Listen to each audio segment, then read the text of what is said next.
അമ്മേ, ഈ സാരി എങ്ങനെയുണ്ടെന്ന് നോക്കിട്ട് പറഞ്ഞേ. ഓ, നല്ല ഭംഗിയുണ്ടല്ലോ മരുമോളെ. ഓ, അമ്മയ്ക്ക് ഇത് ഇഷ്ടായില്ലേ? അമ്മയ്ക്ക് വേണ്ടി ഞാൻ സ്നേഹത്തോടെ വാങ്ങിയതാ. അമ്മ ഇതെന്തായാലും എടുക്കണം. എനിക്ക് വേണ്ടി വാങ്ങിയതാണോ മരുമകളെ? നല്ല ഭംഗിയുണ്ടല്ലോ. നോക്കട്ടമ്മേ, ഇത് നല്ല വിലയുള്ള സാരിയാണല്ലോ. മോൾക്ക് ഇഷ്ടായോ? എന്നാ മോള് എടുത്തോ. ഇത്ര വിലയുള്ള സാരി ഞാൻ എവിടേക്ക് കൊടുത്തിട്ട് പോവാനാ? അല്ലെങ്കിൽ അമ്മ കൊടുത്താലും മോള് കൊടുത്താലും ഒരുപോലെയല്ലേ? ഇതുപോലെ നീയും നിന്റെ അമ്മായിമ്മയ്ക്ക് സാരി എടുത്തു കൊടുത്തോളാം. നല്ല സ്നേഹം ഉണ്ടാവുള്ളൂ.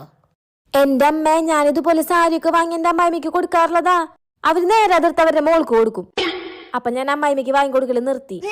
അമ്മ ഒന്ന് പറഞ്ഞേ, ഞാൻ ഇത്ര സ്നേഹത്തോടെ വാങ്ങിക്കൊടുക്കണ സാരി അവരതിർത്ത് മോൾക്ക് കൊടുത്തു കഴിഞ്ഞാ അതെനിക്ക് വിഷമാവില്ലേ? ആ, ഇങ്ങോട്ട് താടി. ഇത് നിനക്ക് തന്ന എന്റെ മരുമകളെ എനിക്ക് തരണ നിർത്തിയാലോ?